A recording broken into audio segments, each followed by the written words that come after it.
Yeah, we're here down here. I don't know if it's downtown Concord. It's Concord, pretty far from us, but there's an awful lot of shops and stuff around here. I used to come here to do business with our internet provider.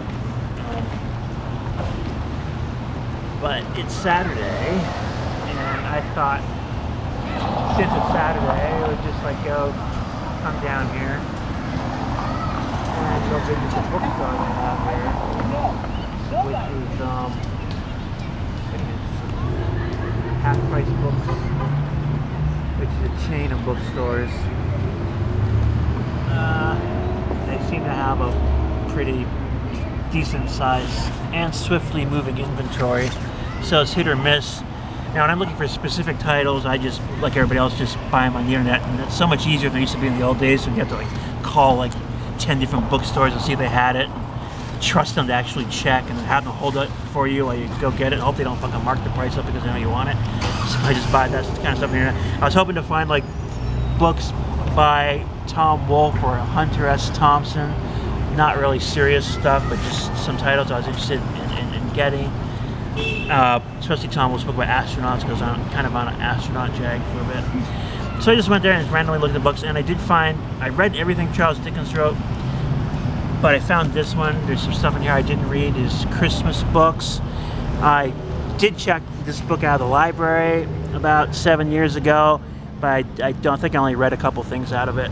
And I can't go back to the library because I lost some library books during that big commotion when I had to move out of Books. And I got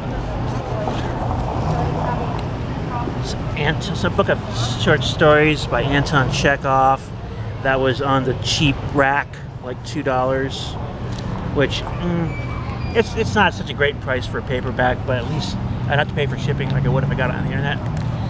And I go to I read Dracula a while back. It was okay. I expected it to be like more gothic, I guess, but I just read like a regular sort of Victorian era story. But then I got this one here that I'd never heard of before, the Lair of the White Worm, Bram Stoker. I don't think his work is particularly outstanding, but you know, he writes about sort of weird things. So I got this one. Paid a bit too much for this, $4.99, but you know, probably still be cheaper than getting on the internet. And this is on the cheap rack too. It just sort of caught my eye right away. It's some autobiography written by a Japanese gangster. I'm not terribly big on Japanese stuff, but I think it's fairly interesting non-European culture. Actually, it says American gangster, but he might be Japanese American. Tokyo Underworld. Oh, American gangster in Japan. Well, still, it's got to do with crime in Japan, which is a pretty interesting topic, you have to admit, considering such a rigidly controlled society. You always got to wonder how these like organized criminals get away with that stuff. I guess they must have sort of come to a sort of truce with organized crime a long time ago and just allow it to go on to a certain extent. Just a theory of mine. I don't know anything about it, but this might be interesting to kind of look through. See if there are any pictures in here. Yeah, it's pictures. Let's see. Oh, Japanese crime stuff, I guess, you know. So I really don't know anything about it. I just like it just caught my eye, and I sort of impulse buy, you know what I mean? But I still haven't read that book about the kamikaze pilot I bought, but I might get that. I might read that eventually. Samurai? Yeah, I think the reason I'm hesitant to read it is because it's an old paperback, and I know I'm going to thrash it before I finish reading it. But you buy books to read. I mean, I'm not a fetishist about it. I don't buy them to collect them, you know. Some people like really like first editions and leather-bound editions and stuff like that. I just want to get the stuff out of them, you know. I'm not so particular about the actual book itself, you know. But that's today's outing. Now, we're sitting in the park here at Concord. There's a lot of speakers in the trees here. More on that side of the park over there. In the past, they would usually play classical music, but they're not playing any music today, unfortunately. So now we don't know what we're gonna do yet. I'm feeling a little bit peckish. Maybe we'll pick up a bite to eat. I'm not sure. There's a lot of restaurants around here too. So maybe we'll get something to eat. You might want to name the restaurants around here. There's well, I don't know. There's a hot dog place over there. Hot Dog Palace. There's a Spaghetti Palace. Yeah. There's a spaghetti factory over there, and there's a Thai restaurant next door, which I think is closed. At least their sign says they close at 3, but I think there were people in there. I'm not sure. Oh, I think, gosh, on Saturday maybe. I know there's lots of pizza places and burger joints around here. I know that. There's some Mexican and Spanish restaurants too. So there's a whole bunch of that kind of stuff, and little various kind of shops and stuff. I really couldn't tell you what kind of shops. I don't do an awful lot of domestic shopping. I usually, like everybody else these days, I pretty much like decide like I need to get this, I need to get coasters. And I'll just like go on the internet and Google coasters and stuff like. But yeah, so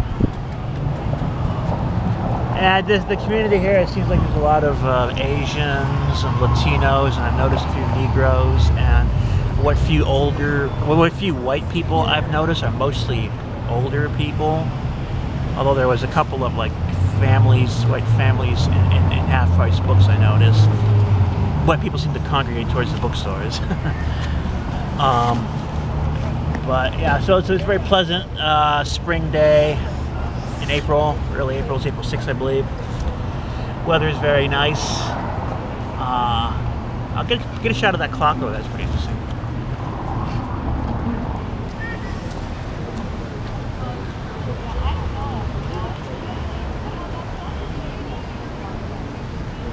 I don't know when they made that. I can't really date it by the style of how it was made. I can't really tell, but it's interesting. Well, like a lot of these Bay Area communities, they were kind of like built up in the early 20th century. And I don't know how old Concord is. It's a newer community. I know the guy I used to work for bought up a lot of real estate Concord like back in the 50s, so they must not have been very developed at that time. I know Oakland was built up in the late 19th century, and as was a lot of San Francisco, and Berkeley it would be, I think, more like early 20th century, I think. I don't know what date they built the college, I'm not sure about that.